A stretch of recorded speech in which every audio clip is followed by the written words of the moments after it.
All right, folks, you can see I've got a little bit more progress than the last time when the video cut off just a second ago. But I've got all the glass layers down. The peel ply is on the wing. I got the majority of it here on the outer portion, outboard of the nacelle, all done. You can see, hopefully, tell you what, I'll just grab the tripod and I'll show you guys. All right, so you can see down here towards the wingtip, we've got kind of a nice sheen going on. And how I said earlier, how the peel ply gives you a good idea about if you've got the right amount of epoxy down or not. You can see here we have a nice sheen, then here we have a dull spot. This is about the look you're going for. You don't really want a nice shiny spot here. This is a little too resin rich, as they say. This might be just a tad bit on the lean side, or a little resin poor. And then as you kind of come down through here, once we get closer to the center section of the nacelle, you can definitely see here how there's really the peel ply has not absorbed any epoxy whatsoever. These are the areas that you're looking for, these really white cloudy areas. These are the ones that you need to put more epoxy on. You can even see some areas like we have here, just little air bubbles or wrinkles in the peel ply. That also gives you a good indication of how well your fabric's laid down. We've also got some dry spots back here. So what I'm going to do now is I'm going to mix up some epoxy. Areas like this is really good for doing using a brush on, because you can just put just a little bit on there and not really have to worry too much about it getting really rich with resin.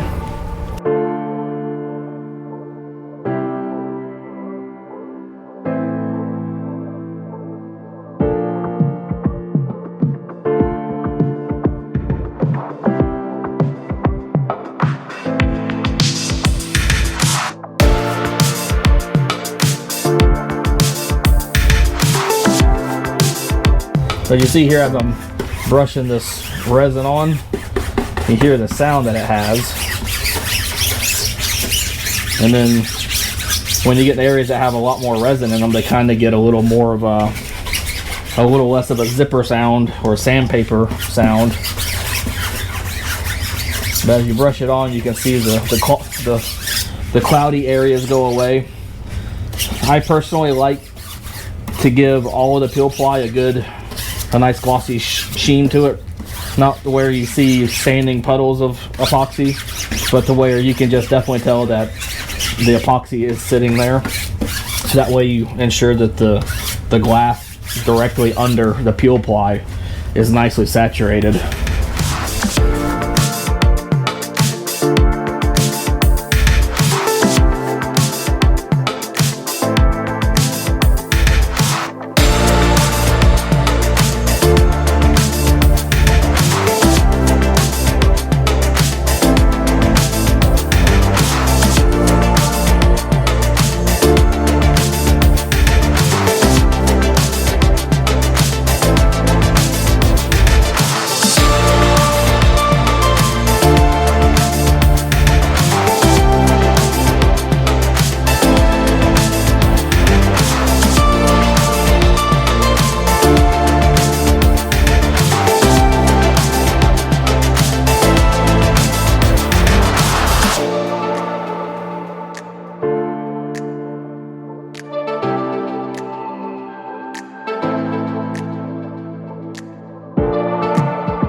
Alright, so it's been a day or two since we got the bottom of the wings on the B29 here, fiberglass. And then we also, like I said, we put a layer of peel ply, which is the polyester fabric that I've got linked in this video at some point. So now what we're going to do is, now everything's cured. Like I said, it's been a few days. Really, you only need to wait about 18 to 24 hours to do this. But the peel ply, all you're really going to do is, just like the name suggests, you're just going to peel it off, and then you're going to throw what you take off away. A couple of things you want to be aware of is when you go and peel this stuff off. If you try and peel it off where your fiberglass edge ends, so like maybe if you trim this or your fiberglass ends here and then your peel ply wraps around, and then there's still resin here to where the peel ply has kind of stuck to the wood surface. You want to be very careful when you go to peel that peel ply off, because it will pull the fiberglass off with it. So you want to start in an area where the fiberglass or the peel ply ends before the fiberglass, or you just have extra fiberglass overhanging like we had here. That way you don't risk ripping the fiberglass off with the peel ply. So instance like over here at the wing trailing edge, you can see here it is wet out where the peel ply and the fiberglass have come together. If we were to just go and peel this off, most likely it's going to peel the fiberglass with the peel ply.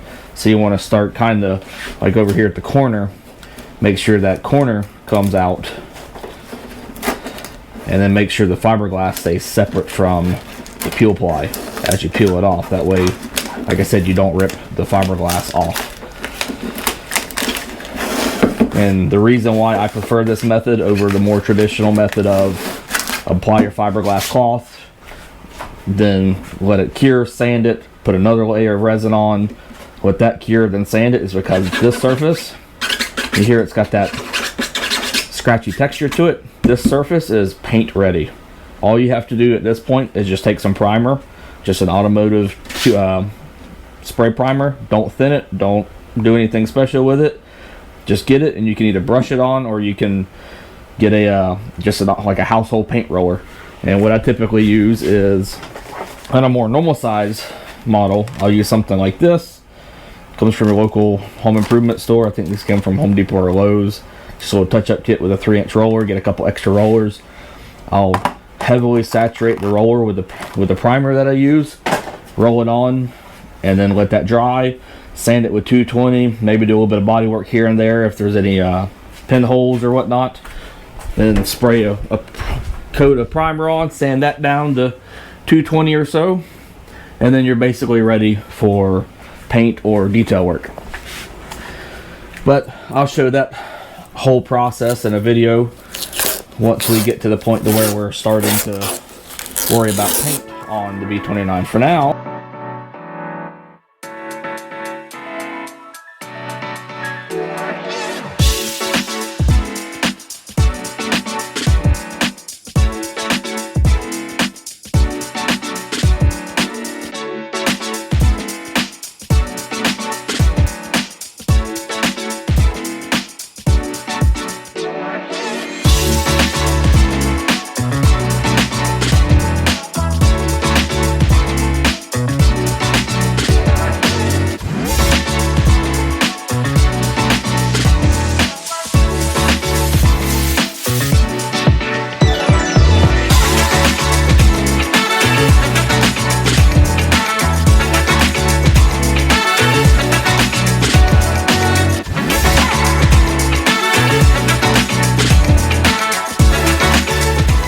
we've got all the peel ply removed. Next thing you want to do is you want to go around the wing and you want to trim all this excess fiberglass that you see kind of hanging down.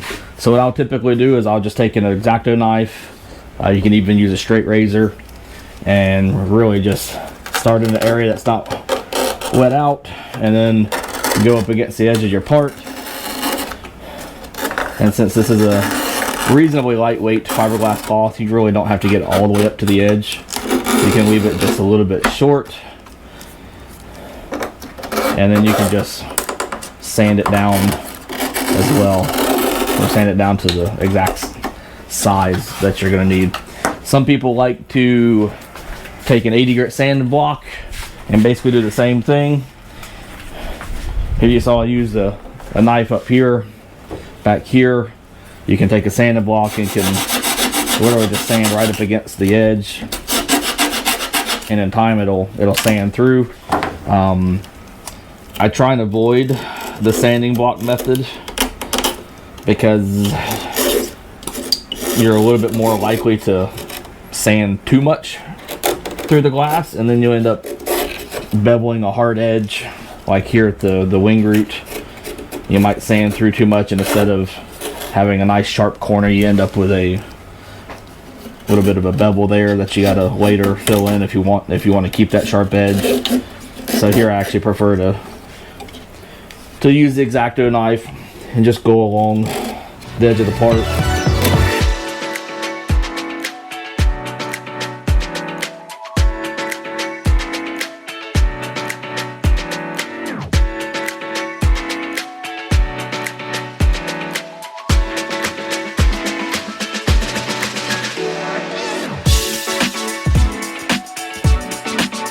For fixing areas where the fiberglass comes away that you didn't want it to, you can see here how it has a little bit of a cloudy look to it. And you can see when we lift it up, the fiberglass did not adhere to this fiberglass really at all from here to where my thumb is.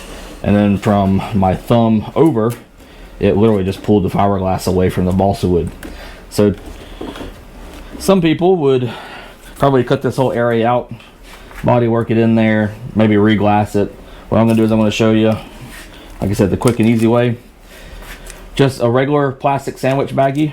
I like to keep the little ones that come with some ARFs with parts in it.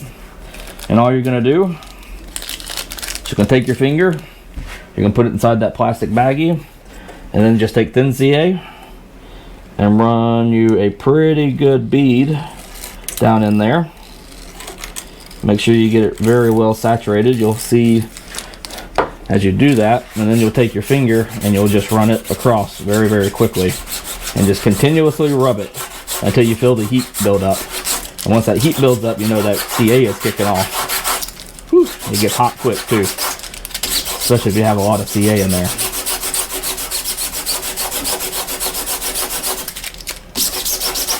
All right. Now this whole area right here, that's now bonded back down. You are not going to peel that back off. The bags are kind of a one-time thing. If you don't move your finger quick enough, the bag will get stuck to the surface, and then you'll get a hole, and then you'll get glue all over your finger. So now we got about half of that done. We're going to do the exact same thing. And this is where that fiberglass just didn't bond to the fiberglass already on the airplane. If this were an air bubble, this same technique works extremely well for air bubbles. You're just doing the same thing. You're gonna put just a little bit of thin CA on top of that bubble. You're gonna put that finger in a plastic baggie, and then you're just gonna rub it until that thin CA kicks off and cures. And you can see as you put that thin CA in there, it kind of darkens a little bit. And here we are. We're just gonna use our finger to spread the thin CA over that area. That's pretty much kicking off. It's getting pretty hot. And then there's one more little spot right here that I can't really get under. So what I'm gonna do is I'm just gonna put the thin CA on top of the fiberglass, and it actually soaks through the fiberglass still. Same thing. It's gonna run your finger across there until that thin CA kicks off. And you also notice as it starts kicking off, your finger starts sticking to the fiberglass surface. And it looks like here might be a little bit of a dry spot too, so I'm going to throw just a little bit of CA there and do the same thing.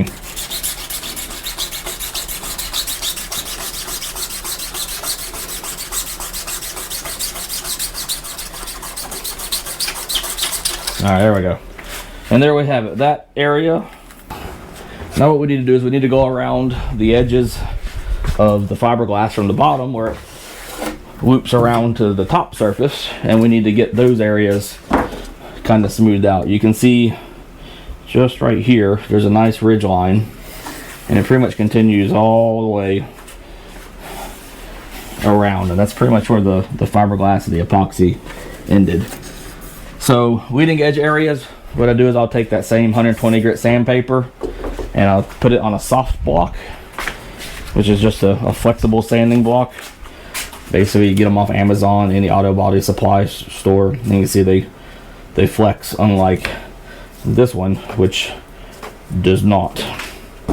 But just throw some 120 on it. Doesn't have to be fresh, doesn't have to be old. Older seems to be a little bit more forgiving if you try and sand too much. But we're just going to go along the edges and get rid of that little ridge that was left from the fiberglass cloth and the peel ply.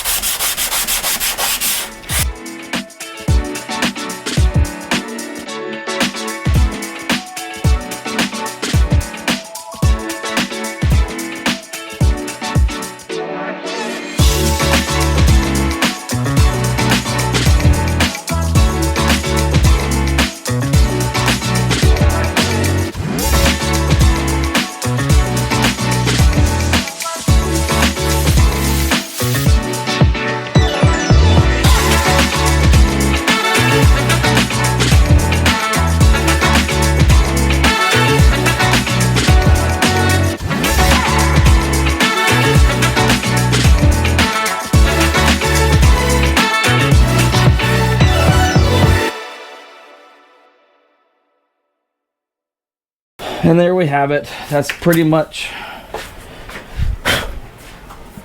that is, the outer wing panels on the bottom side are all glass. Now you're probably wondering why I didn't sand anything along the back edge here. I'll save that for later. I typically like to do that trailing edge all at once, the whole length of the wing, so you get a nice straight edge that's kind of collinear with each other. So we'll worry about that later. It also gives you a little bit of a chance to where if you end up with a dent or something, where you can shove some thickened epoxy between the fiberglass layers and and build it up from inside the glass instead of trying to put body filler on it. But right now I'm gonna get these wiped down, get them dusted off. Same with the wing back there, and I'm gonna get these tops of these wings fiberglassed in the next day or two. If the weather holds out, I will get these put back in the trailer, back in storage for a bit. We'll pull that fuselage and everything out, and we'll get started doing the repairs on that. The repairs on this thing are going extremely fast, much quicker than I expected them to be. It's, like I said multiple times, it's really quite nice to work with foam core stuff. It goes together very, very quickly. Repairs are very easy. The center section and the tail, I think, will be really no harder than what I have done here. I will do my best to get a substantial amount of video on that portion of the rebuild, the restoration, since I lost so much on these outer wing panels. But for now, y'all have a great day.